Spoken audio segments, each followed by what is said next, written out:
Pharaoh. The gift of Troy is a fabulous fabric from the land of the 5 rivers.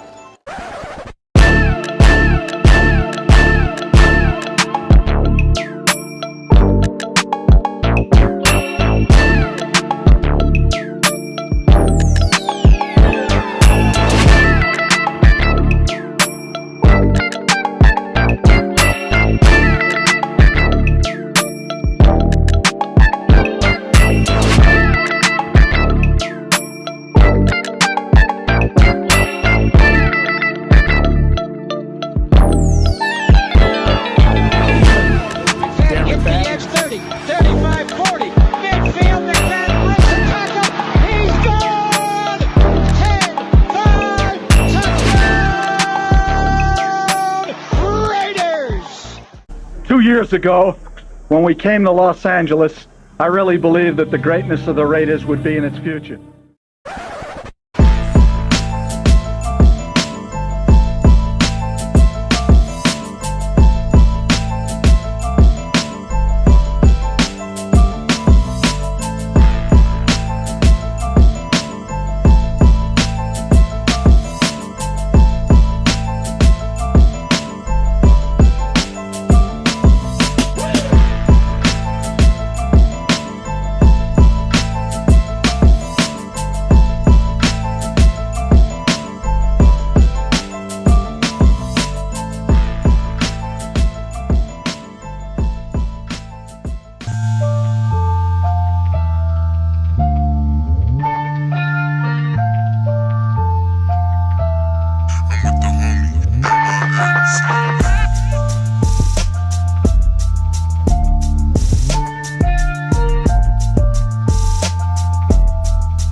One of them hits now. Heard back from Earth, we just shot a few of my ships down. It's safe to say I'm totally pissed. Wow, my cloaking devices just malfunction. Guess it's time for a sit down. This is the problem I got with humans, mostly the common man. Constantly fucking with energy they don't understand. Always thinking they got the upper hand. The G-forces from my maneuvers can snap your spine like a rubber band. I shouldn't waste my time, they ain't half as nice. Put a Red Bull in your coffin so your ghost can have wings in the afterlife. That's why I can roll like a belly dancer's rhinestone. It was my idea to shake the pineal gland like a pine cone. My thoughts create hurricanes, tornadoes, and cyclones. A punch for me is like an avalanche of granite and limestone. You live here, now this is my home. I neuralize both your retinas, you wake up staring at the screen of your iPhone. Confused by the light plus the high tone. And now we connected from the microchip I placed next to your thigh bone. It's hard to understand cause you're mind blown, but I gotta cut communication. Your government just scrambled they spy drones. That voice speaking Sumerian, the oldest language in human history. I can't explain it.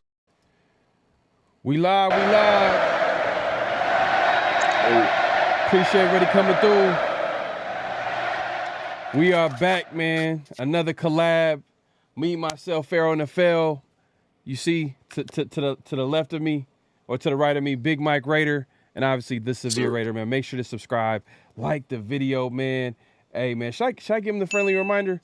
Should I give him the thumbs up, man? Man, I'm just go ahead and just. Gotta do it. Gotta do it, man. Let me go ahead and give him the thumbs up. As you can see it on the screen, man, it's all good. We're gonna be all right, man. The thumbs ain't hurting us right now. it's just a friendly reminder just to hit that like button.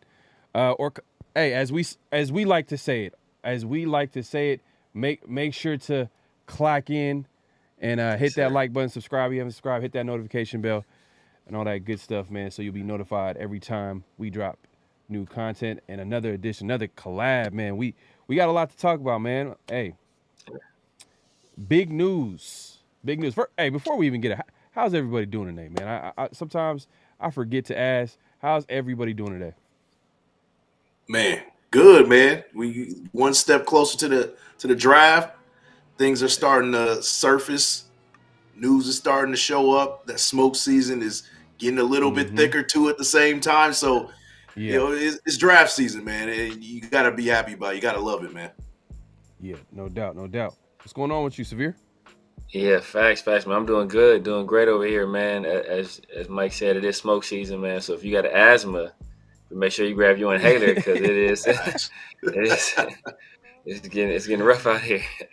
The good thing is though, we're here to talk about all the smoke and figure out what's real and what's not, and that's why we're here, have that conversation with y'all. And today, there's some big NFL news today, man. Josh Allen, the linebacker, outside linebacker, DN, pass rusher, whatever you want to call him, got a huge extension today. 5 years, I believe, up to $150 million, including $88 million guaranteed. Huge contract. And what are your early thoughts, man, Big Mike, like on this contract, man? Like, I ain't gonna lie, that's a pretty big contract for a guy that I'm not sure if he's up there with one of the best, but we know how it works, man. We know how this whole thing works at the end of the day. But what are your early thoughts on the contract?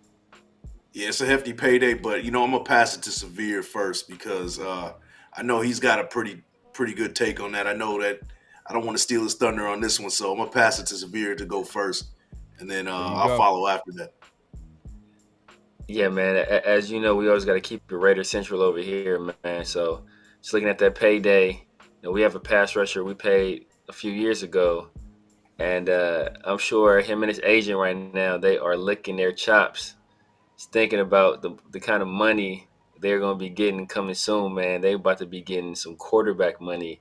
But one thing I will say, man, is that, seeing Josh Allen get paid, I'm happy for dude. It's a little bit bittersweet because we had a first-round pick, a guy that is a pass rusher that was drafted before him, that a lot of people, thought we should have took him instead of, and that guy was not able to earn a second contract with us, and that is one Cleveland Pharaoh. So, this stings just a little bit, man. It stings just a little bit, and it's gonna sting a lot of bit in like 2 years when Maxx Crosby comes due.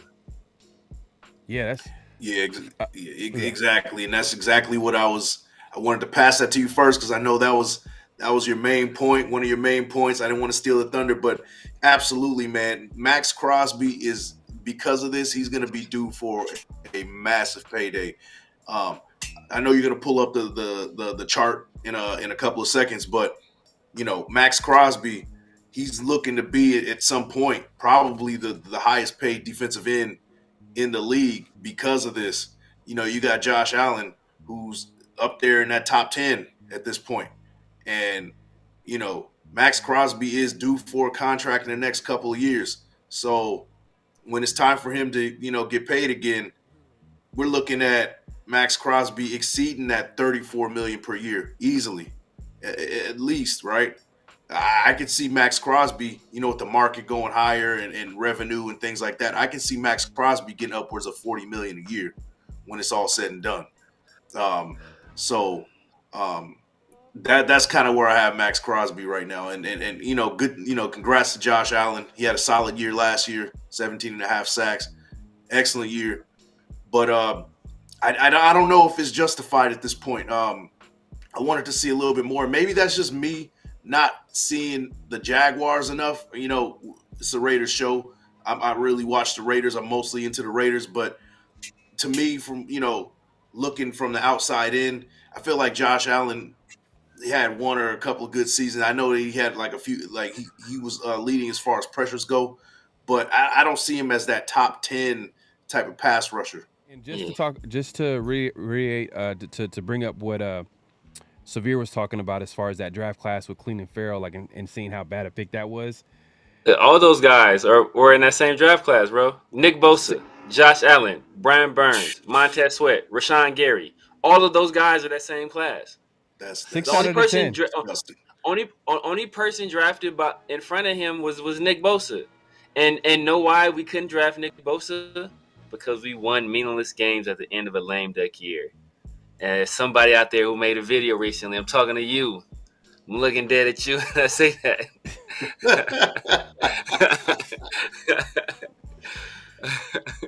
Man. Yeah, good point, man. Like 6 out of the 10 pass rushers are getting from the 2019 draft class are getting paid. So And 5 of those guys are drafted after Cleveland Farrell. Yeah. That's tough, man. That's tough. Especially Josh Allen at the time was like a guy that was like, was talked about as a guy that should be picked in that top 10, top 5 area. And the Raiders, they went for, the intangibles, man. He's a locker room fit, but high character guy. Yeah, I value high character as well. But then, like, if the talent, if it's not there, then and you're taking them in the first round, like it just make sense. I'm gonna tell you about high character, man. High character. I don't care about none of that when it comes to being on the field. I kind of want an asshole on the field when it comes to defense, man. You got to have a dog on the field. Now, if you're a good character guy off the field, I'm just saying, man. Like, good character is cool off the field, but on the field, man, you gotta be a dog, bro. You gotta be a dog. Yeah, man. But part of it was Paul Gunther, and Cleveland Farrell was more of a fit for a Paul Gunther system. The only other guy on the list that kind of that was in that class that kind of would have been a fit for that system is Rashawn Gary. But Rashawn Gary had some question marks in terms of his consistency and his just his projection to the league. He didn't have a whole lot of production when he's coming out, so there were some questions there. But everybody knew he had the talent. But Paul Gunther, he likes those bigger defensive ends, and so that's why we went after a guy like a Brian Burns or Josh Allen was considered kind of undersized. But yeah, man, that was a rough one, man. We were one win away from being able to pick Quentin Williams or possibly trade up and get that was a 3-player draft. So if you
Man, that was a rough one, man. We were one win away from being able to pick Quentin Williams or possibly trade up and get. Yeah, that was a 3-player draft.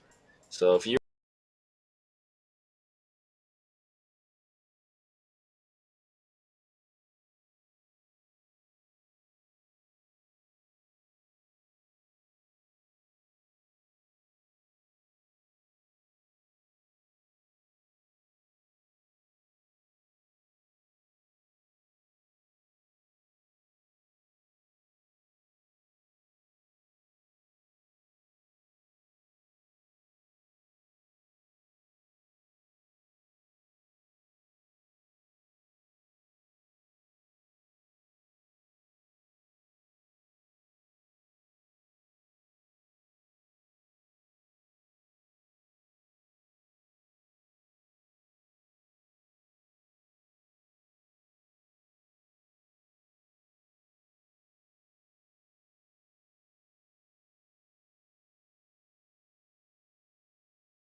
So that's why we went after a guy like a Brian Burns or Josh Allen was considered kind of undersized, but yeah, man, that was a rough one, man. We were one win away from being able to pick Quentin Williams or possibly trade up and get. Yeah, that was a 3-player draft. So if you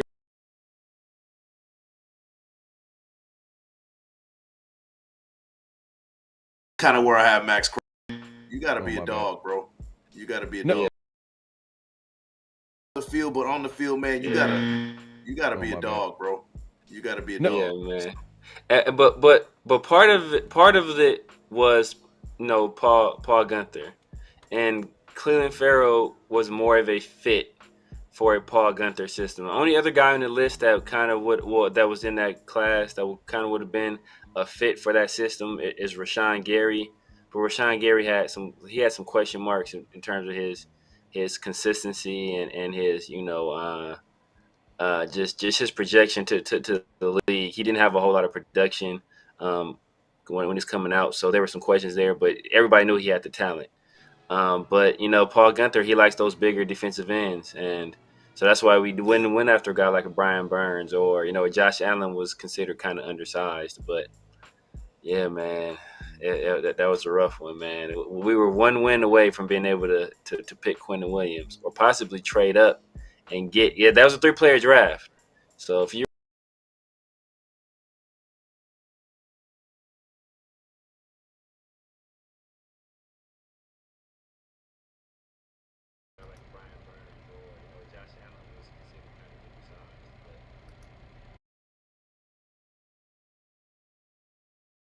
I care. undersized, but yeah, man, that was a rough one, man. We were one win away from being able to pick Quentin Williams or possibly trade up and get. Yeah, that was a 3-player draft. So if you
Pharaoh. The gift of Troy is a fabulous fabric from the land of the five rivers.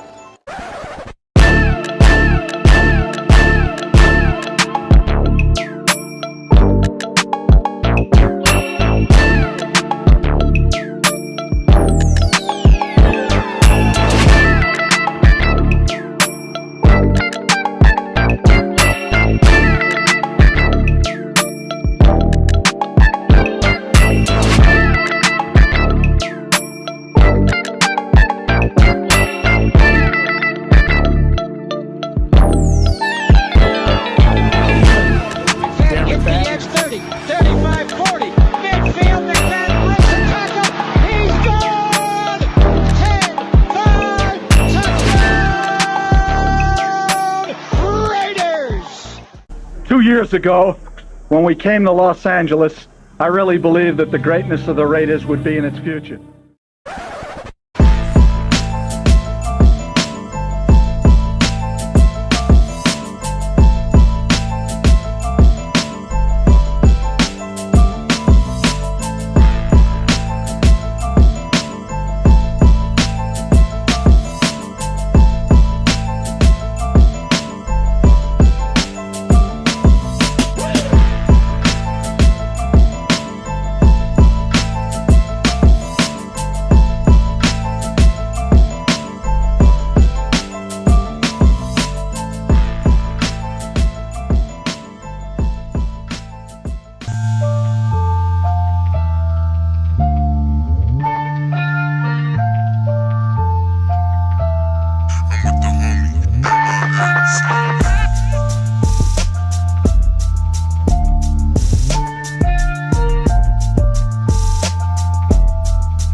One of them hits now. Heard back from Earth, we just shot a few of my shits down. It's safe to say I'm totally pissed. Wow, my cloaking devices just malfunction. Guess it's time for a sit down. This is the problem I got with humans, mostly the common man. Constantly fucking with energy they don't understand. Always thinking they got the upper hand. The G-forces from my maneuvers can snap your spine like a rubber band. I shouldn't waste my time, they ain't half as nice. Put a Red Bull in your coffin so your ghost can have wings in the afterlife. Let's rock and roll like a belly dancer's rhinestone. It was my idea to shake the pineal gland like a pine cone. My thoughts create hurricanes, tornadoes, and cyclones. A punch for me is like an avalanche of granite and limestone. You live here, but now this is my home. I neuralize both your retinas. You wake up staring at the screen of your iPhone. Confused by the light plus the high tone. And now we connected from the microchip I placed next to your thigh bone. It's hard to understand cause you're mind blown, but I gotta cut communication. Your government just scramble they spy drones. That voice is speaking Sumerian, the oldest language in human history. I can't explain it.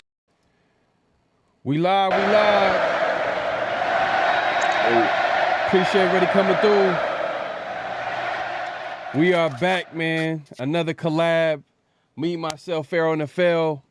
You see to the left of me, or to the right of me, Big Mike Raider, and obviously the Severe Raider, man. Make sure to subscribe, like the video, man. Hey, man, should I give him the friendly reminder? Should I give him the thumbs up, man? Man, I'm just go ahead and just Gotta do it. Gotta do it, man. Let me go ahead and give him the thumbs up. As you can see it on the screen, man, it's all good. We're gonna be all right, man. The thumbs ain't hurting us right now. it's just a friendly reminder just to hit that like button.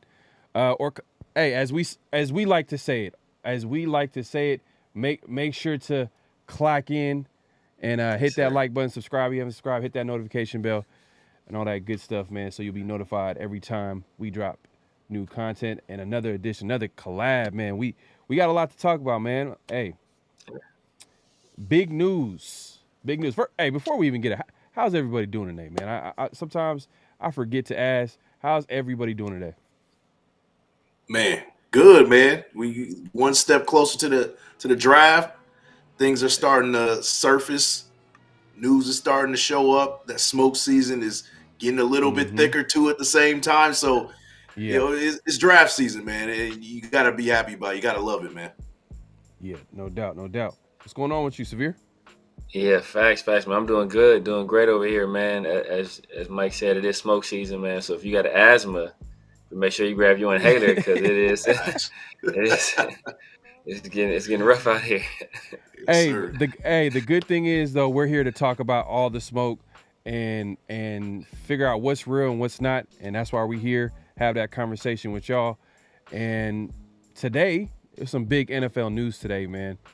Josh Allen, the linebacker, outside linebacker, DN, pass rusher, whatever you want to call him, got a huge extension today. 5 years, I believe, 150 up to 150 million dollars, including $88 million guaranteed. Huge contract. And what are your early thoughts, man, Big Mike, like on this contract, man? Like, I ain't gonna lie, that's a pretty big contract for a guy that I'm not sure if he's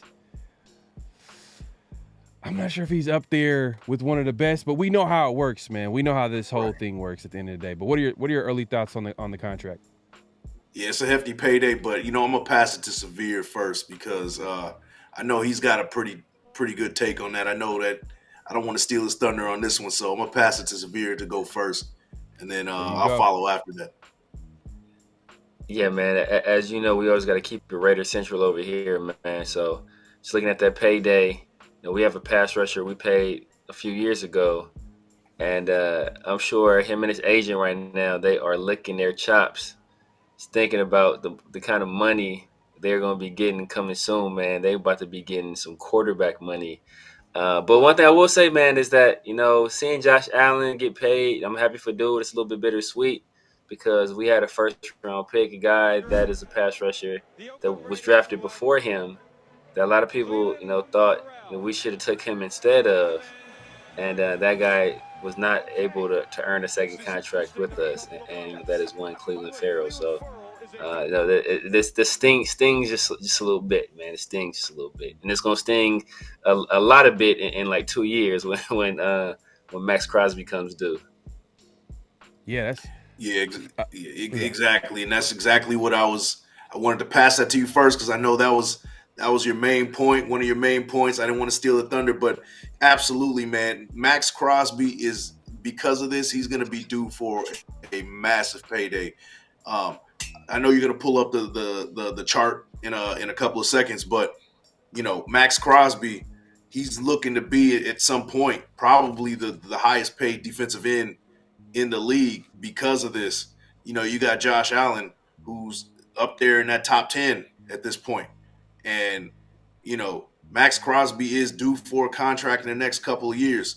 So when it's time for him to, get paid again, we're looking at Maxx Crosby exceeding that $34 million per year easily, at least, right? I can see Maxx Crosby, with the market going higher and revenue and things like that. I can see Maxx Crosby getting upwards of $40 million a year when it's all said and done. That's kind of where I have Maxx Crosby right now. And good, congrats to Josh Allen. He had a solid year last year, 17 and a half sacks. Excellent year. But I don't know if it's justified at this point. I wanted to see a little bit more. Maybe that's just me not seeing the Jaguars enough. It's a Raiders show.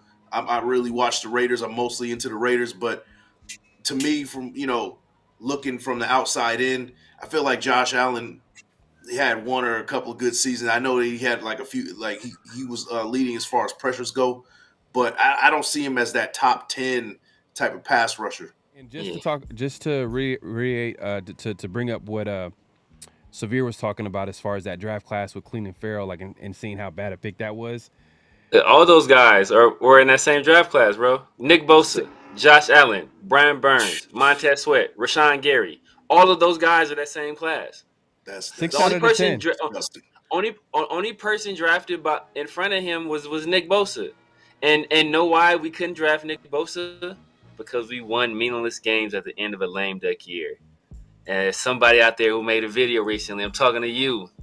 I'm looking dead at you. I say that.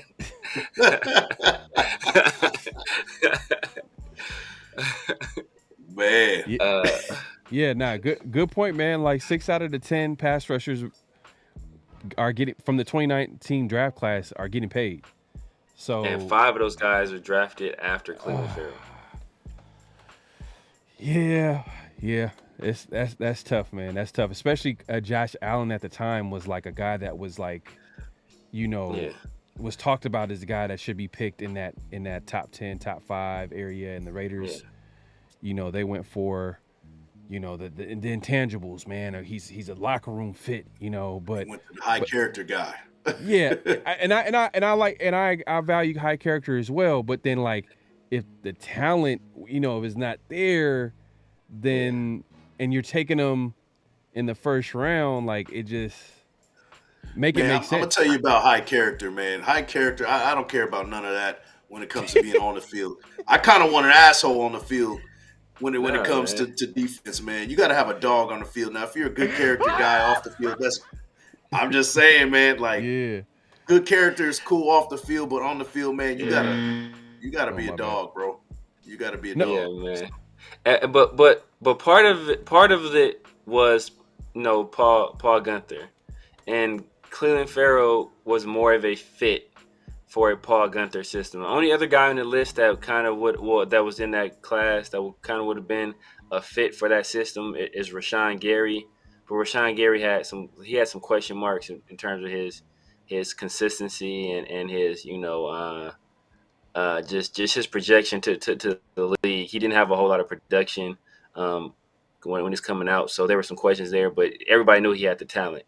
But Paul Gunther, he likes those bigger defensive ends, and so that's why we went after a guy like a Brian Burns or Josh Allen was considered kind of undersized. But yeah, man, that was a rough one, man. We were one win away from to pick Quentin Williams or possibly trade up and get that was a 3-player draft.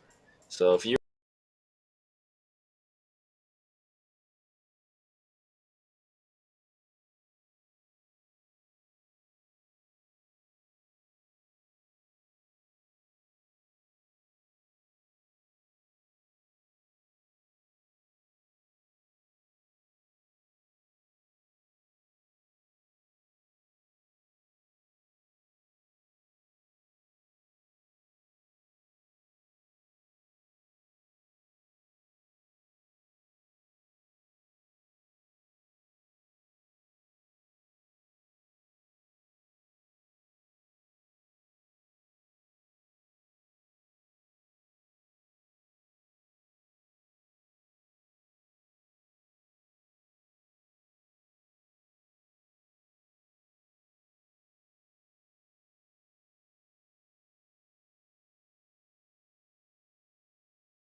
Paul Gunther system. The only other guy in just his projection to the league. He didn't have a whole lot of production when he's coming out, so there were some questions there. But everybody knew he had the talent. But Paul Gunther, he likes those bigger defensive ends, and so that's why we went after a guy like a Brian Burns, or Josh Allen was considered kind of undersized. But yeah, man, that was a rough one, man. We were one win away from being able to pick Quentin Williams or possibly trade up and get. Yeah, that was a 3-player draft. So if you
Let's start recording now.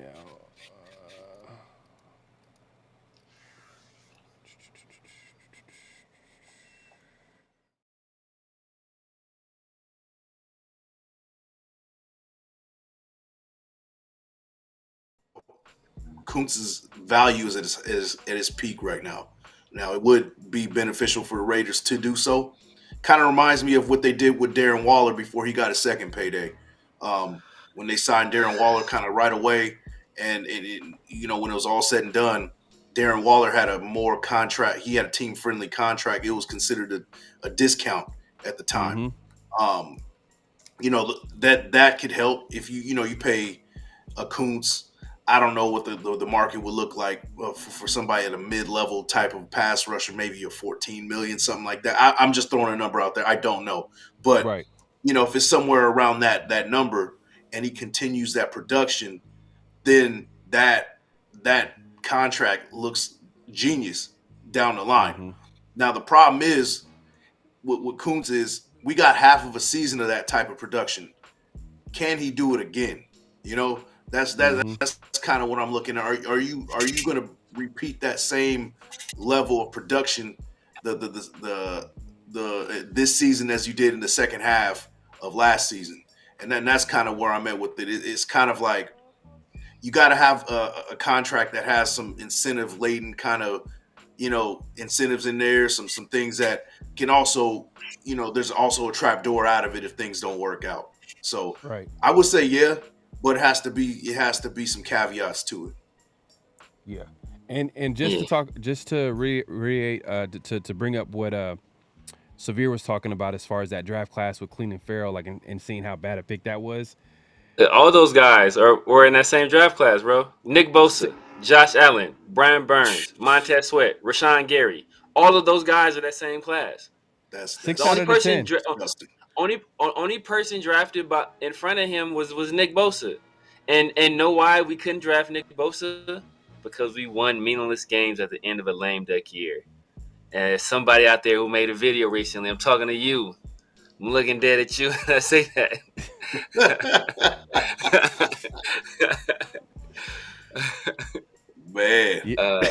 Man.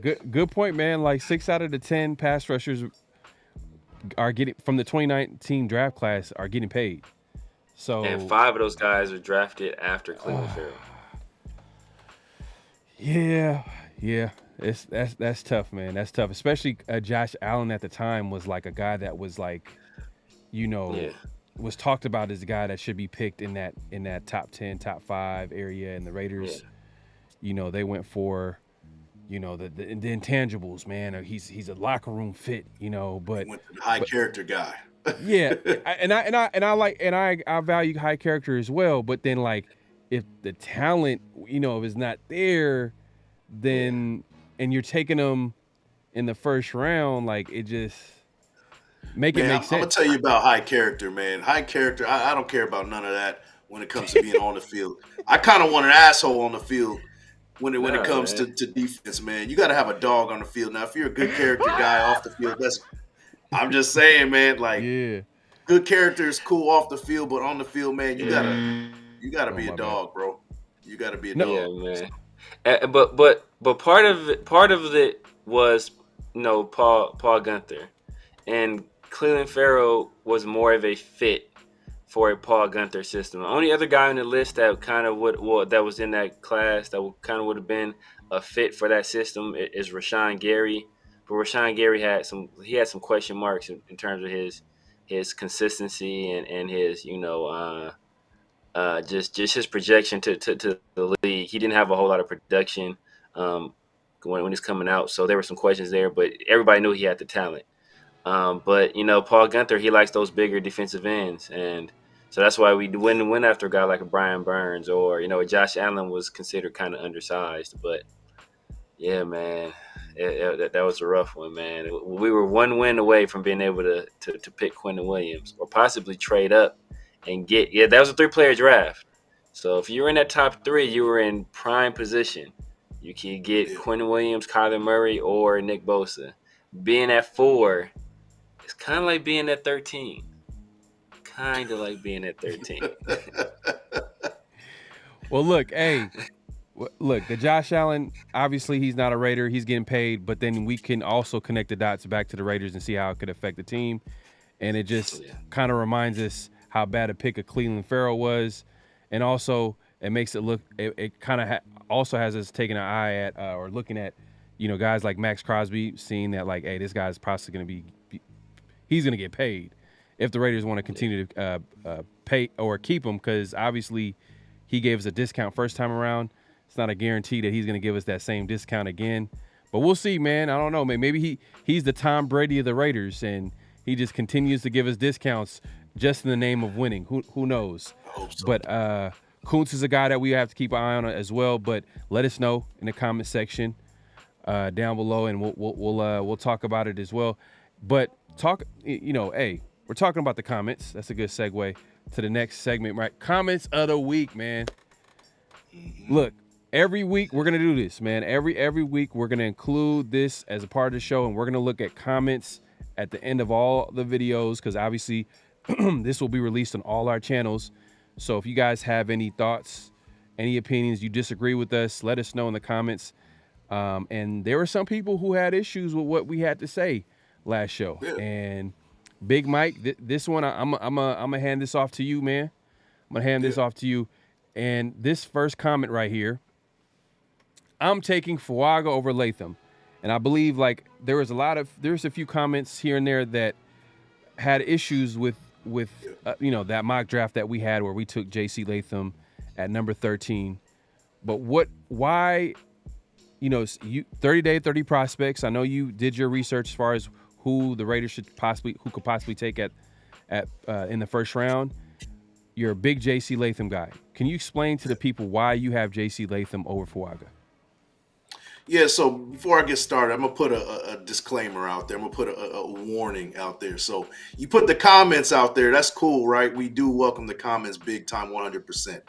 But you better be ready for the smoke now for weeks on from this point forward. I'm just saying. But, as far as – just saying, man. As far as Fuaga and Latham goes, both got great tangibles.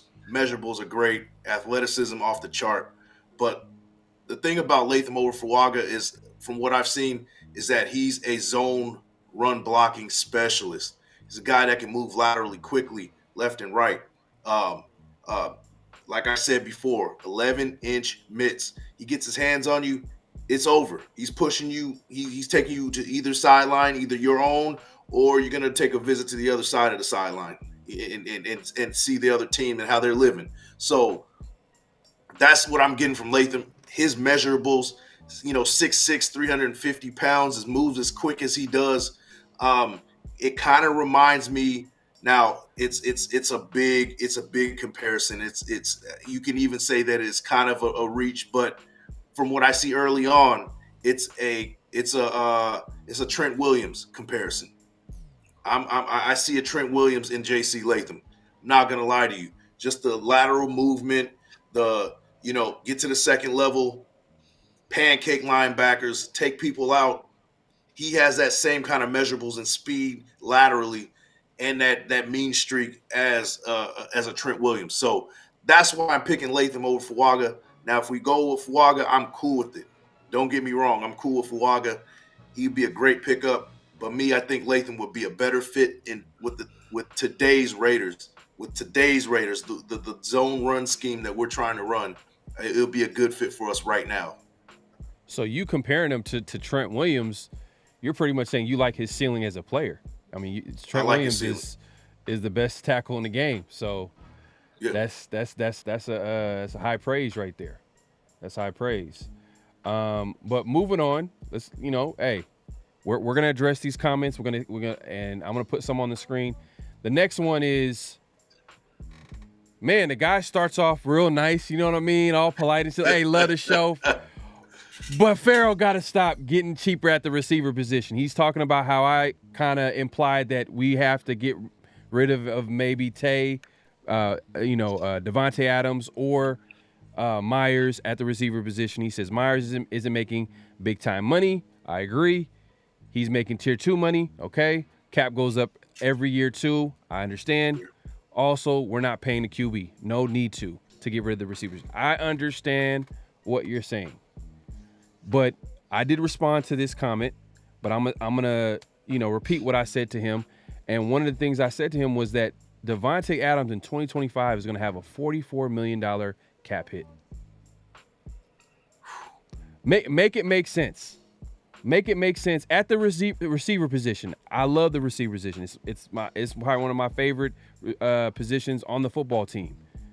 But I also understand that it's not the highest valued position compared to quarterback, pass rusher. We just got done talking about offensive tackle. You know what I mean? Like corner. We can go on. There's other positions that are highly valuable that the Raiders, especially when we look at corner, that's a position right now where we don't have a lot of depth. Most likely, if guys play well at that position moving forward, young players like, the Jack Jones, obviously Nate Hobbs. We probably would like to keep one of those guys, but in order to keep those guys, you got to have the money to spend. And obviously, we're not gonna use all our money on just one player. Obviously, we're not paying the quarterback position all that money. I get it, but doesn't mean that you don't be responsible with the money that we have. I think, and I say we, I mean Mark Davis obviously has the money, but at the end of the day, I feel like we can be part of this draft class where, and I think he was talking about when we talked about Xavier Legette and how like we could, when we're doing our mock drafts, like, hey man, maybe we can trade up into the second round or third round and possibly get Xavier Legette and get a guy that's young and talented and possibly be a replacement to a guy like, Tay Adams. And we've kind of implied on a lot of shows where, hey, maybe we can trade Devontae Adams to the Jets for a top 10 pick. Is it going to happen? No, but hey, it makes sense. You know what I mean? It makes a whole lot of sense. So my thing at the end of the day is that receiver position, it's not as valuable as other positions, and we got too much money kind of like on our skill position players. And I think that it's a different regime. You got Pierce, who's a defensive-minded head coach. He's going to want to build this team in his eyes, and I don't think paying all that money all in the skill position is the right move, in my opinion. So that's kind of my thing on this comment. But let's move it along real quick. And this is I'm gonna hand this off to Severe. And this is more of Michael Penix. I'll go ahead and read it. I doubt very much we take him at 13, which is he's talking about Penix. I would be okay with it. Telesco comes with he comes from the Napoleon tree and doesn't like to take risk in round 1. I hope we draft Fuaga and trade our second and a pick or picks from next year to get back into the first and draft Penix. That's the only way I see us getting Penix. Next year's draft is not going to be as good. I think and hope our pick will be in the 20s. And then I also will combine that with this comment as well. Why is it everyone say we need a QB? That's by far our biggest need at all. So, Severe, go ahead and address this guy. Appreciate the comment, by the way. Yeah, appreciate you commenting. But like Big Mike said, y'all comment on here, you're talking reckless. Y'all better expect some smoke. And ain't no J. Cole's over here, bro. We ain't apologizing afterwards. You gonna get this. There you go. We ain't apologizing afterwards. So I would say this. First off, Penix is going to be likely a top 15 pick, right? Outside of the injuries, Penix would guaranteed be a top 5-ish pick. And even post-injury, he's played 2 consecutive years, showed that he's healthy. He's going through adversity. He's taken 2 programs, not one, but 2 programs that weren't traditionally winners, and he won with them. I think, in his first 12 starts with Indiana, he won 10 of those games. He took a 4-8 Washington team, and, he won there his first year, second year there in the national championship game. Did so damn good that the coach got the job at Alabama. And we talk about, Tom Telesco as a GM. So, and not to take a dump on our GM. This is the guy that traded up for Melvin Gordon. This is a guy that traded up for Melvin Gordon. This is the guy that took Mike Williams, as a top 10 pick at wide receiver. Mike Williams out of Clemson. He's better than the other Mike Williams that came into the draft. But and if you look at his athletic scores, he's a less athletic at wide receiver than Michael Penix is at quarterback. So, he's a guy that once he identifies a player, if he thinks that player is going to fit in that system, he's going to take him, right? He identified Melvin Gordon as a fit. He took Melvin Gordon. That was kind of a mixed bag of success. He identified Mike Williams as a fit in that system. Mike Williams is a guy that, when he was healthy, he was a good receiver, but he wasn't healthy often.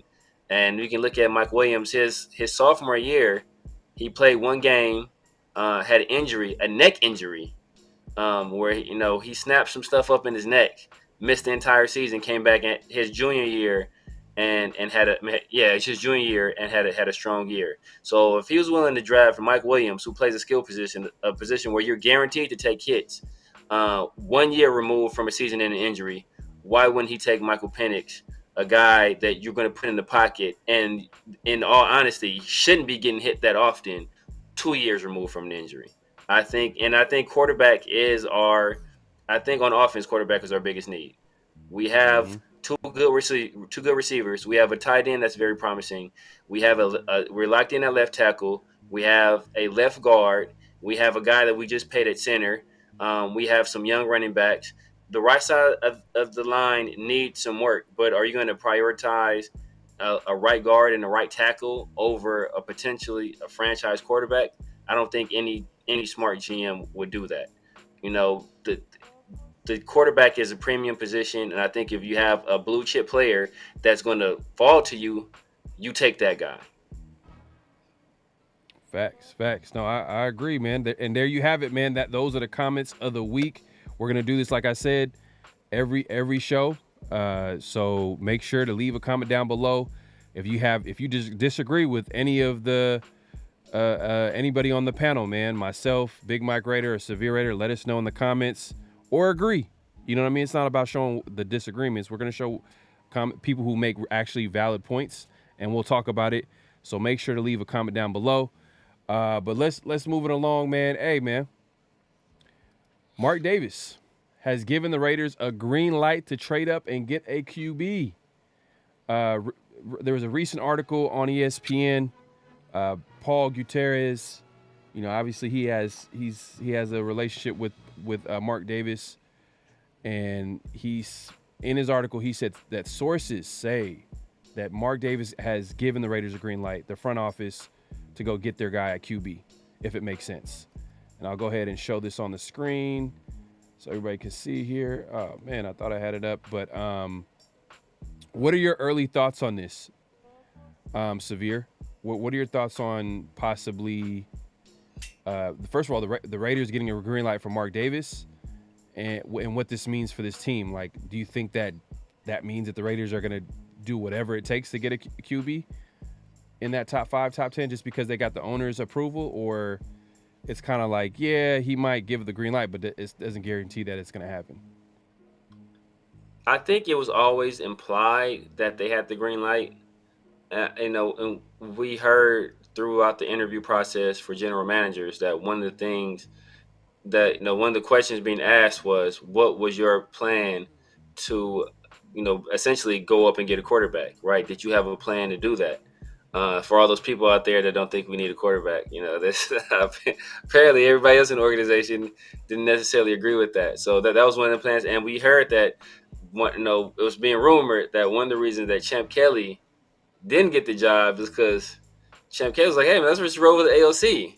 And during the interview process, and he heard crickets. And so, you know, he went and grabbed this, picked up his resume off the table and walked out the door. So he's still in the building. He's still in the building. But yeah. Point taken. But so I think that we are.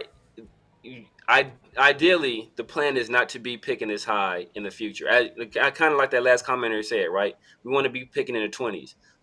It's going to be, you know, we think it's difficult now to get up from 13 to pick a guy, you know, in the top 5-ish, top 3-ish.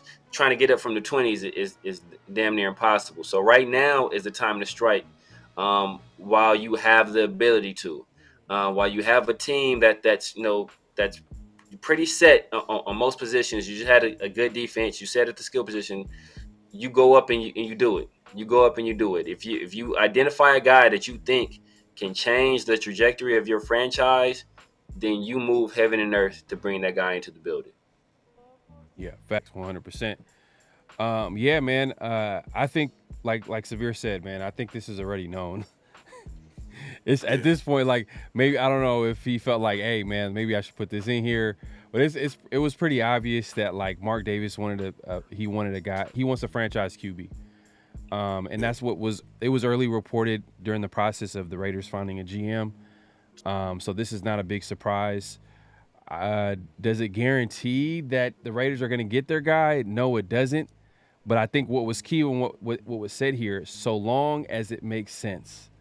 Meaning there's going to be a price you know, there's going to be a limit. There's obviously, like, they're not going to be trying to trade up to the first overall pick or top 3, and it's going to be the next 10 draft picks. That's not going to happen. I mean, it has to make sense. But Mark Davis is definitely on board and getting the quarterback. But at the end of the day, there's a limit to what it's going to take to get there. So I like that. I like that's how they're attacking it, and I'm sure Telesco with his experience is also letting him know, and people in the building are also letting him know, like, hey man, I know we want to get that franchise QB, but I'm not sure if we should leverage all of the next 10 years of draft picks. I know I'm exaggerating to get this guy, because it's not going to be worth it, because we all know that drafting well is key to building a long-term building long-term success in the NFL. But you got to have draft picks to do that. So it has to make sense. But what are your thoughts, Big Mike? I mean, you said it exactly. The last part, so long that it makes sense, right? And I think the timing of this thing coming out is brilliant to me. I think that if this came out like a day or two before the draft, things would have been, the price would have been a lot higher to try to move up. Mm-hmm. And say, so long as it makes sense. It won't make sense if you're making that kind of statement 2 days from now expecting a deal, right? Right. So this gives the Raiders kind of like some time to figure things out and figure out what kind of deal they want to make to move up. Now, when we say move up, right, the next part of that article says read into that what you will. That's the next thing, right? Everybody kind of assumes that moving up in the draft means that we are going to go to number 3 or number 4 to get Jaden Daniels. That's an assumption, right? That's the assumption of us moving up in the draft and doing so. We talked about this last week. There's a possibility that you have to move up to leapfrog the Broncos to get Michael Penix Jr. That still means that you have moved up in the draft by definition. So whether it's 3 or 9, you're still moving up in the draft. And, as long as it makes sense that you're doing so, that's the parameters still. So when people hear that, people are like, hey, yep, Jaden Daniels is our guy. This is who we're grabbing. This is who we're going after. But it might be, if you're thinking that way, maybe a slight disappointment, because it could also mean that they're moving up to leapfrog the Broncos or even the Vikings to get Michael Penix Jr. Yeah. And just to add too as well, what I thought was interesting in this article was that they compared it to the Raiders' position to the 49ers' position when trading up to get from number 12 to get to number 3 to draft Trey Lance, and they end up giving up 3 first-round picks. In that draft, I believe it says here that was the last time 3 straight quarterbacks were taken. And this is what everybody's talking about. Quarterbacks are going to go off the board early. The first 3 picks might be quarterback. So we talked about how, like, all the competition from other teams who want to get quarterbacks, who have those needs, that are picking ahead of the Raiders. Obviously the Vikings as well, getting that extra first-round pick. It's going to add a little bit more value. So it might take 3 first-round picks to get in the top 3. Do the Raiders want to make that deal? Possibly, if it means getting Jaden Daniels, but we won't know that until draft day. We'll see if they'll pull it off. But man, it's our favorite part of the show now. Last week we did our mock draft, two round mock drafts. We did 2, 1 straight up and with trades, and now we're gonna get back to it this week. We're gonna do 3 rounds. We're gonna do 3 rounds, man. Let's go ahead. Let's see if we could top our drafts, our mock drafts last week. Some people weren't the biggest fans, obviously, but you know what? Hey, we're realists, man. We're gonna try every way to make this team a better team. Hopefully, the Raiders are watching and Telesco is taking notes. You know what I mean? So I'm gonna go ahead and put this on the screen and let Big Mike lead the way. 1 second here. Go ahead and put this on here. 1 second. Boom, right here. We on it right now. Okay. All right. Shout out to PFF for the mock draft. I try to make it once again as realistic as possible. Go ahead, bro. One more thing. for all the people that hated on on trading up or picking Penix in the first round at 13, or I think we traded up to get Penix, I believe. Yeah, 9. We traded up to 9 with the Bears. I just want you to pay attention to this. PFF had a recent mock draft, and guess who they had the Raiders picking at number 13? I just want y'all to guess real quick. You know what I mean? I think y'all know. They had the Raiders picking Michael Penix at 13. So, look, hey man, and they're not the only people. I think Daniel Jeremiah also had the Raiders picking number 13. A lot of people are now mocking Michael Penix at 13, if not trading up for him. So it's still early in the process. It's still smoke season, but hey man, we're not going to give y'all bullshit over here, man. We're going to give you the straight truth, and we feel like Penix could be a guy for the Raiders, and you know it's going to be hard for us to imagine that he's going to be there in the second round. Just keeping it real. You won't be there. Right. So let's get back to the mock draft. Let me go ahead and put this back on the screen, man. My bad. Messing up your mojo, Big Mike. Hold on. No. I'm glad you brought that up. That needed to be noted for sure, because people thought we were crazy picking Penix, trading up at number 9 and getting Penix. I mean, if you got to be a little bit aggressive if you're trying to locate your quarterback, your franchise guy, and especially that the Broncos are sitting right before you and the Vikings are sitting there as well. You got to be a little bit aggressive. So that was the reason why we moved up to 9. Now, are we going to have to do that in real life? Who knows? We don't know. But in order to assure yourself of locating that quarterback at number 9, to locate that quarterback, you got to move up just a little bit. So kind of solidifying with moving up, if it makes sense, that whole quote from Mark Davis. So anyways, shout out to PFF, mock draft. There's stipulations on here that I try to make it as realistic as possible. Public versus PFF board, I go about 50-50. Care for positional value, I go more. People care for more of the positional value. And draft for needs, I put that more too. And then throw up some randomness just a little bit, because teams at times, they just pick randomly. Maybe it's best available, or, they just like the guy. So I just threw that in there. And with that, let's get it started. Round 3 rounds this time. So let's get into it. And this will be straight up, by the way. This will be straight up. And then the second 3-round mock draft that we do will be we'll entertain trades. So let's go ahead and start the show. Start the mock draft. All right, here we go. Drake May. Ooh. Oh damn! Oh man! Oh damn! They did it. Man, it happened last time. You shouldn't have said nothing. You should have said nothing, Pharaoh. You should have kept. Look, you shouldn't have said nothing. You should not have said nothing. They're like, we ain't trading. Okay, well, cool then. Right. Okay. So last week we end up picking J.C. Latham at 13 straight up. Yep. This week, let's look at the board right now. A guy that you guys both like, Kenyon Mitchell, is on the board. Your favorite corner is on the board, I should say, but actually a talented corner. Then you got Latu's on the board, Byron Murphy. There's some guys. Troy Fatano's on the board. Terrion Arnold's on the board. Man, Dallas Turner, top. Edge rusher. A lot of people have him going in the top 10. Yeah. Yep.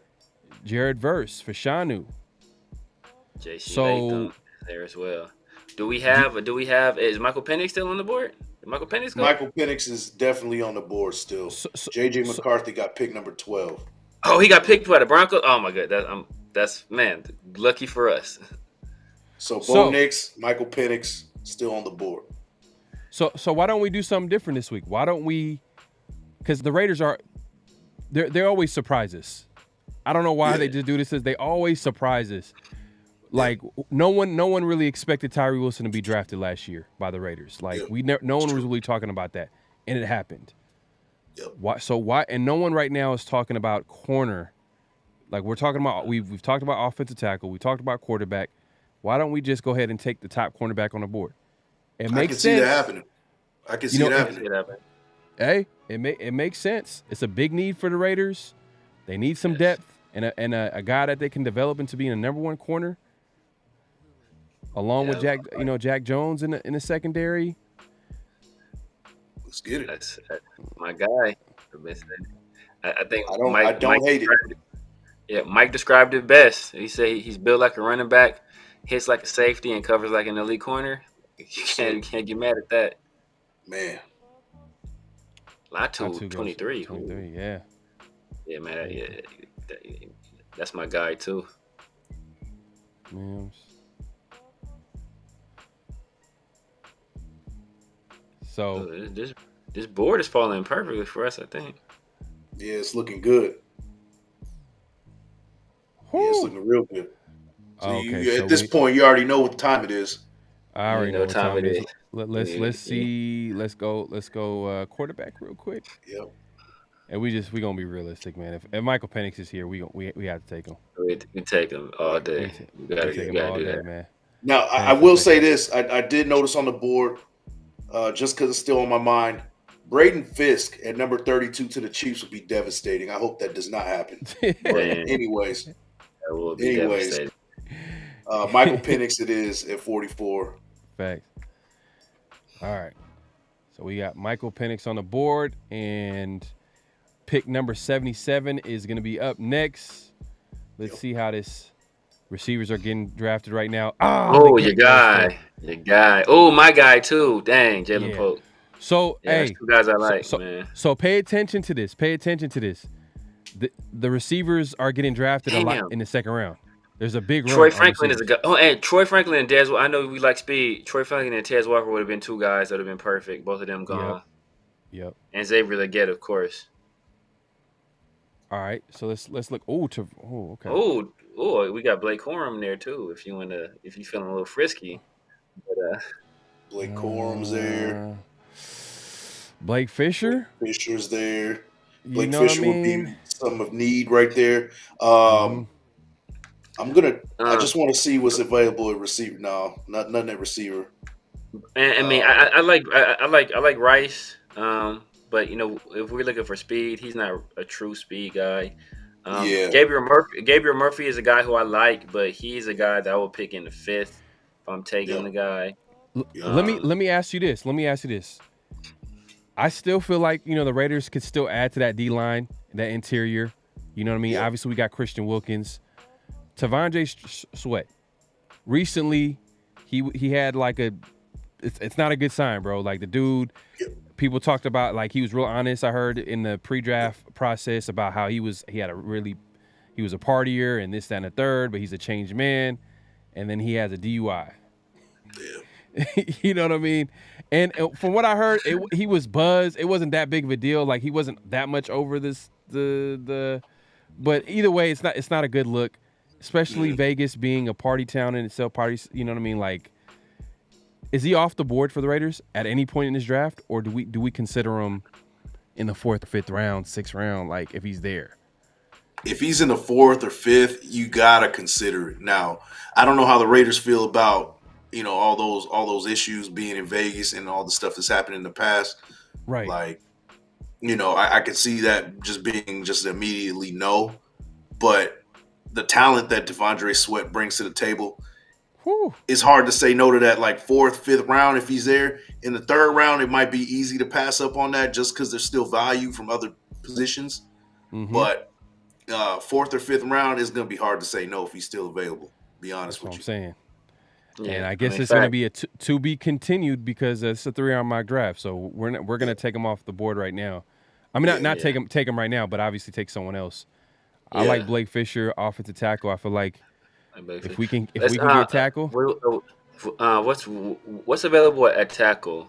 And in terms of T'Vondre Sweat, I like him as a player. I mean, he's a big guy. He'll be a nice guy to replace John Jenkins when he kind of I like Patrick Paul as well. Patrick Paul is a guy who doesn't get a lot of attention. I like Patrick Paul as a tackle too. I think that's good value. He's a guy that will fit perfectly in his own system too. But Blake Fisher obviously is better value. But I think Patrick Paul that would be a solid pickup. Can I check out interior lineman real quick? Because I feel like that's a bigger need rather than a tackle. Because go ahead. you might have faith in a Thayer Munford to be that guy, at the tackle position on the right side. So I just want to check and see what's there at the interior. Cooper Beebe's my guy right there, man. No, that's you a guy go. you really like. Oh, I Yeah. know Zach Zinter is another guy that people are high on. So is Cooper Beebe over Zach Zinter? Yeah, and BB, his stock is rising as we go. Kind of reminds me of I said this last week. Juice Scruggs, who was a 6th-round pick, 6th-round projection, he got picked in the 2nd round by the Texans. So those interior linemen, like their value, it gets higher and higher as the draft progresses, as it gets closer to the draft. Right. And look at the guard market now in general. Like, you see how they're paying guards these days, right? Like, it's at a premium, and I think that Cooper Beebe is one of those guys that could be that cornerstone of an offensive line down the line. The dude, he can pull well. He's agile. He has a mean streak. I think that guard position needs to be addressed right here at this point, man. But that's just me. What do you guys think about it? So Yeah, man, I'm not mad at that. I'm not mad at either. But it's also, let's pose this question right here. It's basically how the Raiders feel about Thayer Munford. They like him better at right guard or right tackle. Yeah. Also, what comes into play is who's the better player on the board, Cooper Beebe or Blake Fisher? So those are the two things that you got to look at. So what's the plan for Thayer Munford? Yep. And that's the whole conversation. We talked to Sanjeet recently, and he was saying that at offensive tackle he might be a little bit questionable. Maybe at right guard he might be a better fit. Yeah. But at the end of the day, Telesco has a track record of taking the best player on the board, and if he feels like Cooper Beebe is that guy, then we go get him. Yeah. Man, so go ahead. Go do it. All right, let's hit it. Do it.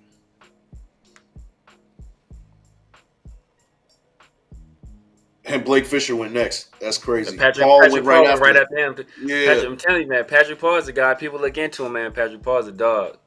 Jeremiah Trotter, I know. Oh, Gabe Murphy went this early. I like Gabriel Murphy, but man, Tavondre Sweat got drafted as well. Yes, Bucky Irving's. But the reality is too, I'm not sure if they're taking into consideration like that issue he had recently. I'm not sure. Exactly. Man, a big man that's they gave Quinyon Mitchell an A+. They gave this is the second time we got an F in the mock. I think they gave us an F for drafting Penix at 9. Yeah. Cooper Beebe, Big Mike, if people have an issue with this, man, let us know in the comment section. Like Big Mike said earlier, he said he's gonna be ready for the smoke. So he said y'all should be ready for the smoke. Look, but before y'all comment though, make sure y'all watch that video Mike made on Cooper Beebe. At least y'all have some ammunition at that point. Yeah. On top of that, I did a film breakdown on it too. So check out the film breakdown. Maybe do your own film breakdown, and then bring the smoke if you have it. So and look at that overall draft grade too. Look at that overall draft grade right there. That's still an A. It's still an A. But at the end of the day, at the end of the day, we're not going to go off draft grades. It's about who we want for the Raiders. And sometimes it might not make sense to PFF, but PFF is just a simulator at the end of the day. So it's not based off facts or any team's true board, big board on their draft. So let's go ahead and do a second version of the 3-round mock draft, and this one we're gonna entertain trades. But you know what? That's gonna be messed up, man. If Watch, Jaden Daniels gonna go too. The same thing happened last time. We was like, we're gonna do trades, and Jaden Daniels went too. Jaden Daniels on that first mock draft, 3-round mock draft, he went number 6. And last week the same thing happened the first time around. Hopefully, and we want to keep it on slow so we can catch, any trade up opportunities. Cool. So if you want to put it on slow, I think this. You want it ultra slow? Yeah. All right. Just so it's just at this point, so then we can see this. All right. So I know that PFF has a lot of the rankings still a little bit off. Like, a guy like Michael Penix is still a little bit off. Cooper Beebe, he's a 2nd round projected dude at this point. Like, do you guys? Are we entertaining that? Or are we just gonna go status quo as far as what No, it has we're projected. we're gonna get our guys. Whoever that is All on the right. board, we're gonna be aggressive and we're gonna collectively agree on who we Okay. should get. So Cool. let's go ahead and start the show. Mark that. All right. You guys want to entertain a trade beforehand or nah? Let's see how the first 2 picks go. And once we get to the Patriots, let's pause it. All right. Good deal. Watch Jane Daniels number 2 to the Commanders. Caleb Williams. Because Severe, why are you gonna just put it in the universe? Drake May. Oh, we got action. All right, We got action. All right, Here we go. We got action. Trade Oh, my package. goodness. Trade package. Here All we right. go. We got action. Whew. Let's go do it. So, Agree. obviously number 13. I want us to pick our. I want us to keep our second round this year. No matter what, right. we gotta keep Yeah. that second round this year. So obviously round 1 next year, and let's go. Just to be realistic, we gotta do at least 2 first-round picks. Obviously, put 2025. Yeah. And It's 24% chance of being accepted at this point. So if we offer it, does it just like decline it and just move forward, or can we just keep sending trade offers? So we can start and to see if they accept this, and Right. you still have opportunities to continue. Okay. If it doesn't. So it's you not wanna like they start off- decline and then move forward. Like it's not like they decline and then pick the player that they want or trades with someone else. No. You have to All right. resume the draft for that. All right. So Let's you want me to shoot at him? Now let's throw in 77. Let's throw in 77. You want 77? Throw 77. Just to be realistic. See what that does. That price is like 26. Oh. That Oh, actually, let's do 112. Let's take off 77. Let's do 112. I feel you on that one. Start a little bit low. That's 40% Start off chance. low, man. Let's see. You Let's want see. to They give might up be one of desperate. these 6-round picks too? Let's do it. 208. Let's give it 208. huh? 208. Give KC's. Give it to him. That's gonna be like 45. That didn't change nothing. Oh, it changed 2%, 42%. 42. 42%. It went backwards. Hey, no, let's offer it. Let's offer Disrespect. it. 40 to 42. All right, Offer. let's offer it. Let's see. Let's see. Let's see. Oh, they did. Okay. Okay, nice. We have 4 attempts. remaining. Oh, Okay. snaps. Okay, that's why I asked that. Okay. All right, we Let's got do, it. hey, We got it. and know what? Hey, in light of that recent Robert Kraft interview, let's give him Jacoby Myers. Jacoby Myers, I can throw in a player. Okay. Nah, I'm messing with you, man. 'Cause, no, he said he wish he shouldn't let him get away. Like, all right, brother, it's your chance to get him back. What about Byron Young? I'm good on Byron. Look, they not going. Oh, like trade Byron Young? They're going to Yeah. charge us to take Byron Young. For real, they're gonna be like that puts us up at an 85% chance. we gotta pay his contract. What, Byron We gotta pay Young? Oh, Well, he's a Nah, third round nah. dude. It's cheap. It's hella cheap. Nah, it gotta be. Let's do this. All right, let's change 112 to 77. Okay. Let's keep it real. Yeah, let's 112 to 77. Okay, All let's- right. let's take off 208. Ooh, Let's take off okay, look at 208. it. Look, Let's take off 208. That's gonna put it at 71% if you take off 208. Yep. Yeah. damn, it You ain't want even to give it a move. shot right here? Weapon. Let's Wanna get it a give it a shot. shot Get it here? a shot. All right, let's offer that. Offer that. All right, we got 4 more attempts, so we might as well. Nope. Ooh. Damn. All right. Damn. All right. So then we gotta let's offer a player because they're rebuilding, right? All right, so let's Offer 8. Let's offer 8 O'Connell. Hey, no comment. I mean, Would that be some cold work though? Nah, but I don't think that's Right. realistic. But I'm telling you, I mean, Byron honestly- Young. I can see them. you see the one in Byron Byron Young. Young. That's a Josh McDaniels pick. True. That is true. but he's not with him though. Now, Jared Mayo though was there, and Jared Mayo's a guy that he was there when Josh was there too. But what do they feel about the guy they got though? The guy they got from Bama, Christian Barmore. Christian Barmore is good. Yeah, but it has to be a good player, bro. We only got 3 attempts. It got to be a good player. Do you get rid of a Malcolm Kuntz now while his value's high? It kind of goes against their philosophy, right? Like they got the edge rushers, they got this part of the defense. I don't think any of the starters on defense go anywhere at this point. I say Tyree Wilson. I say Tyree Wilson. I wouldn't trade Tyree. I'm not trading Tyree though. I'm not trading Tyree, man. I ain't trading Tyree. I know I wouldn't want to trade Tyree either, but what I'm saying is at the end of the day, like it has to be a good player. It is a McDaniels guy too. But look, if we putting Tyree in there, I'm taking 77 off there, bro. I'm not giving you like that's essentially, yeah, bro. What did I tell you? What did I tell you? Right when we said put Tyree, look what happened. Well, you know what? Take off that future first and see where we at with it, bro. 13 and Tyree Wilson. I'm doing that, bro. I do that instantly. I'm doing that, bro.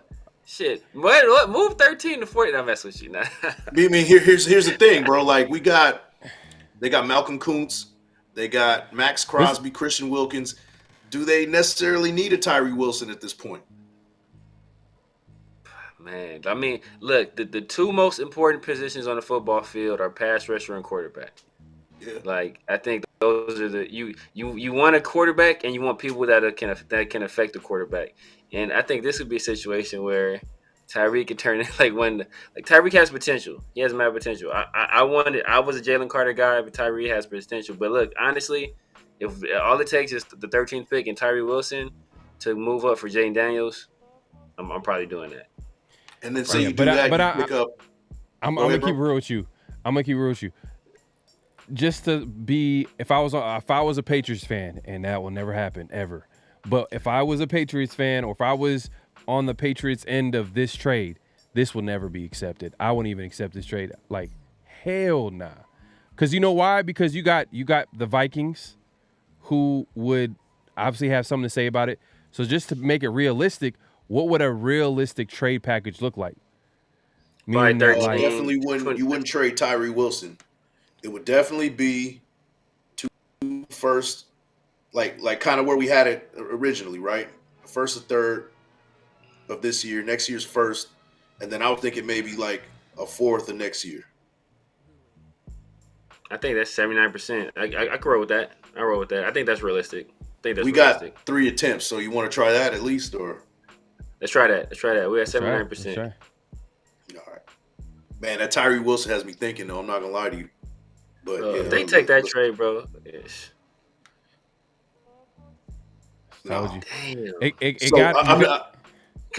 you know what? Because the quarterback is on the board, and that's why I tell people that if we want to draft Michael Penix, it's better to draft him at 13 than it is to try to draft Fuaga or somebody at 13 and move back up. Because if Michael Penix is on the board and teams know you're trading up to draft Michael Penix, they're going to charge you a premium. Like if this wasn't Jaden Daniels on the board right now, or J.J. McCarthy, whoever they may have higher on PFF rankings, sometimes their rankings are weird. But if one of those high-ranked quarterbacks run on the board right now, 79%, they're taking that. But the fact that Jaden Daniels is there, but let's roll with this. Let's see. 2 firsts, 2 thirds, 99% chance. I can't get mad at that. I think that's. Now, if they don't accept this, man, I don't know what to tell you. Watch, they say no. All right. So we're on the board. All right. So it took 2 firsts and 2 thirds. Just we for know what time it is. And just FYI, we drafting Joe off. Let's get it. For real. Nah, we're picking J.C. Latham. The next, Trent Williams. Man. Trent Williams. But hey, look. Just FYI, just a disclaimer, everybody. It's gonna take more than this. It's gonna take more. It's gonna take more than 2 firsts and 2 thirds. If this would be highway robbery, if the Raiders were able to get a top 3 pick and only give up 2 first-round picks and 2 third-round picks, come on, bro. That's a beautiful deal, especially when you got like the Vikings and all these other teams that need quarterback. That would be a great trade for the Raiders. But absolutely, we got it done. If they offered a 2026 first, it would probably take a 2026 first as well. Minus those third-round picks. I think either it's going to be two first-round picks and a really good player that Raider Nation and everybody's going to be like, why do we? Tyree Wilson, I'm telling you, it might be Tyree Wilson. Tyree Wilson, Michael Mayer. Yeah. You know what I mean? Michael Mayer, Myers. I don't see Devontae Adams being a part of that trade block because it just wouldn't make sense for him to go to a rebuilding team. He's up there in age. I don't know. But I think it's going to be one of those young building blocks where we were like, oh, no, we gave up Michael Mayer. But the at the end, we get the quarterback of the future. So I think everybody's going to forget about that. But, look, Jaden Daniels on the board. Let's go ahead and draft him. There you go, Jaden Daniels. Everybody be happy about that one this time around. Yes, sir. So pause it real quick. Pause it real quick. So like just so we can keep track of what we have. So we got we still got our second round pick, fourth round pick. I believe that's a fifth round right there. Yeah. Yep. 2, 6, and a seventh. Yep. 2, 6, 2, 7s. Is that 2 sevens? All right. I think it's 2 7s. We got our second, third, fourth, 2, 6, 2 7s. Okay. There you go. So let's go ahead and 1 5th and 2 6. Sorry. Yeah. I was 223 is I thought we had 2 7s. I thought 223 was a 7. Yeah. So 223, 229 is a 7. I think 208 is a 6. Yeah. If I'm not mistaken. All right. We could speed it up a little bit. We could go to the next notch higher. Like right there. Yeah, that's cool. Yeah, that's solid. Yeah, because we're not picking again until 44. So. Yeah. And I don't think we don't have anything. Cooper DeJean over Quinn Mitchell. That's crazy. JJ McCarthy went late. Now, if we pause it real quick.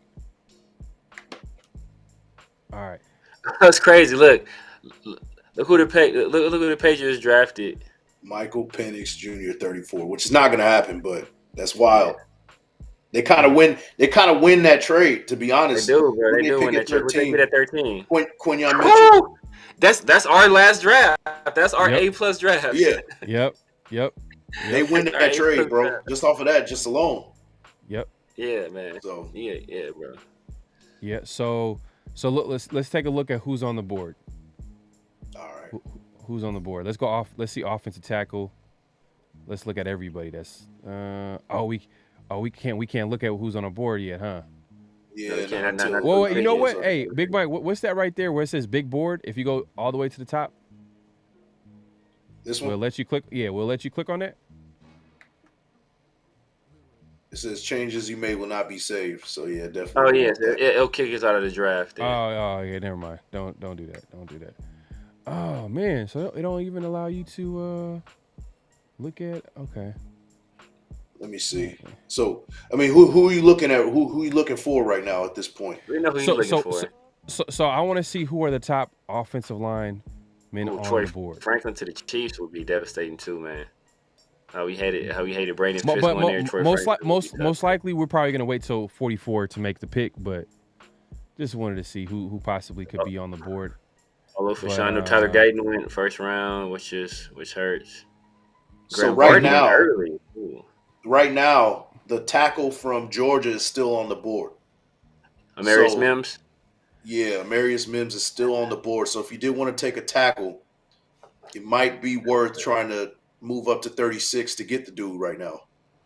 Right, but it's kind of a risky pick to trade up for a guy that's like only had 8 starts, injury prone, injured on his combine workout.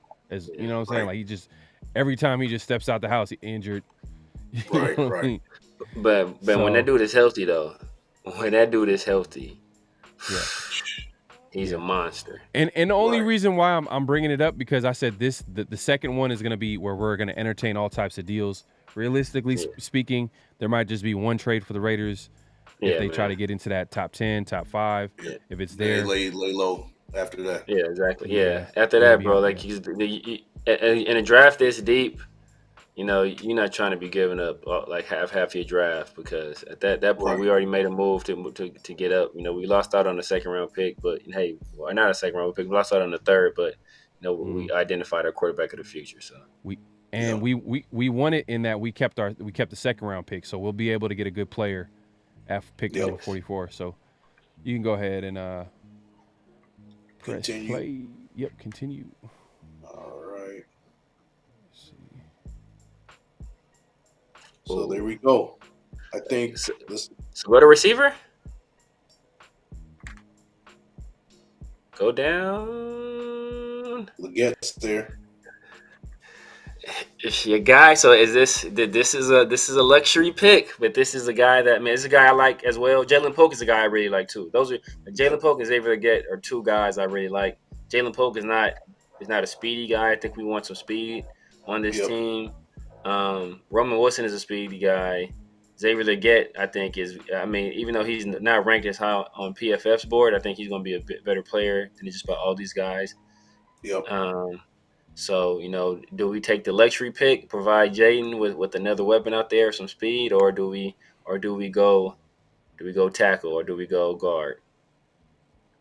So I say we go tackle. Blake Fisher's on the board, but that's a reach, kind of a reach. You could probably get him in the third, but we don't have a third round pick now. Let's go to best player available. Let's go see let's see if there's some corners on the board, because that's another TJ Tampa. Ennis Rexhaw is a guy. You guys know how I feel about Ennis Rexhaw. I think Ennis Rexhaw is he's one of my guys. Yeah, he's one of your guys for sure. People really like Kamari Lassiter too. I like Ennis Rexhaw, but people like Kamari Lassiter.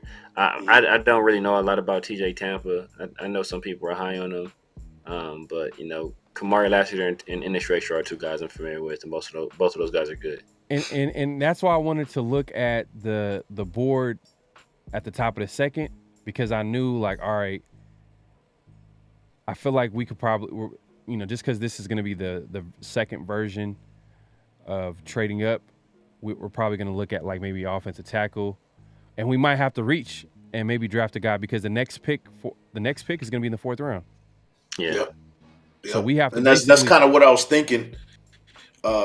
Grabbing Blake Fisher right here. You know what I mean? Yeah. Because he will not be available at by the time we pick again.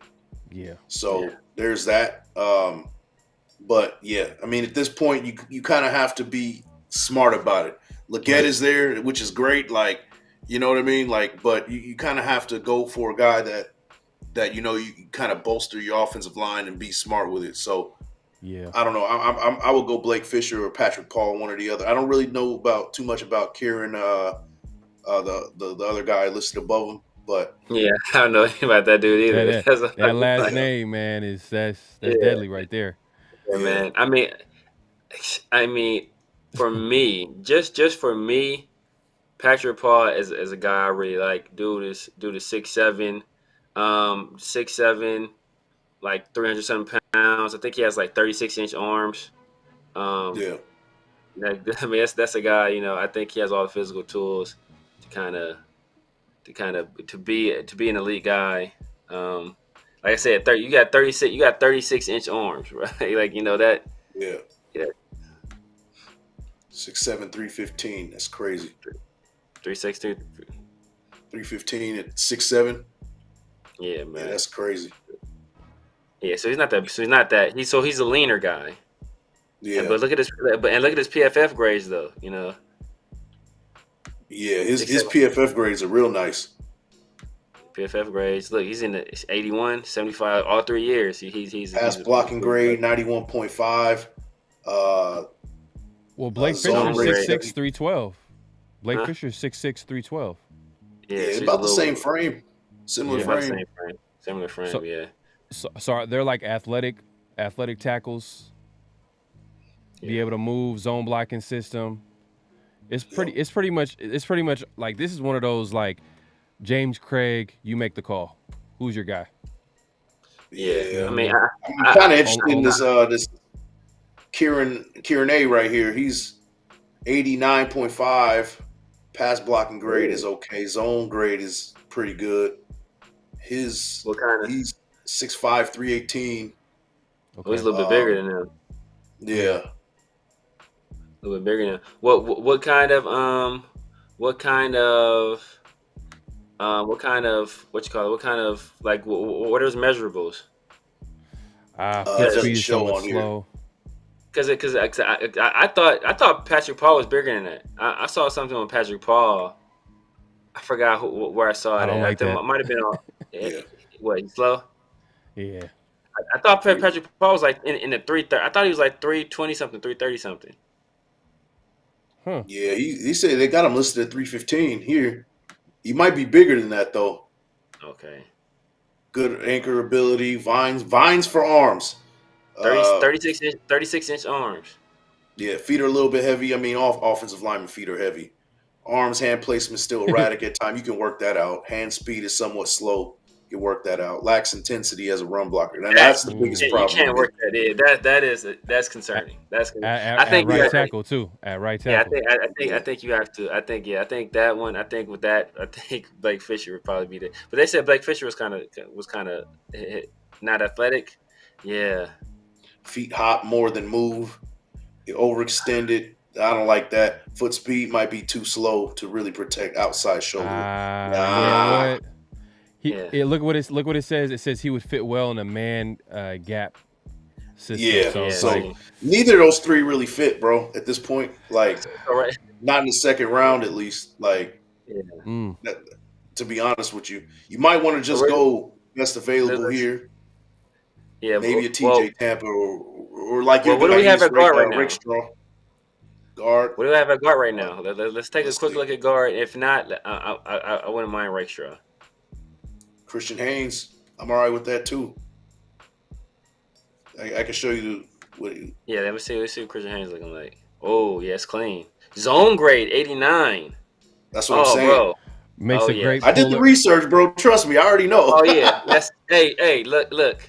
I'm rolling Christian Haynes right here. I'm rolling Christian Makes Haynes. for a great puller, zone blocker, overall athleticism, above average. Ideal height, There you ideal. go. Yeah. There you go. Yeah, Stuff not really. Yeah, not Yeah. really good in man scheme. We don't run a man scheme. Yeah, and then stuff that you can learn, stuff that you Exactly. can be taught, coached, balanced. Not as effective blocking up in the middle of man gap. You don't need that. Doesn't sit in pass potential like he needs to. Hey, that you can learn that. You know, Exactly. Like that's coaching. So that's coaching. that's coaching. So Coach Craig, get with our boy Chris. Hey, I'm good with Christian Haynes. Yeah. I'm good with Christian Haynes right here. Christian Haynes, it is. You cool with that, Pharaoh? You cool? Let's do it. All right. It's a reach according to PFF, but it's a sound pick at that point. Considering we don't have a third round pick either, so Exactly. Brandon Trice went late. Dang. Xavier Worthy in the third round. That's crazy. yeah, that is wild. Blake Fisher went late too. He went third. Dang. Yeah. Oh, hey, pause it. I just thought about it. Oh shit. Ah. It was going too fast. I was We're trying to trade back up into the third. Yeah, trade back in the third. Yeah, I was thinking about that too. Yeah, they of course they're gonna knock us for that Christian Haynes pick. Yeah. Should have Yeah, they drafted drafted- TJ Tampa.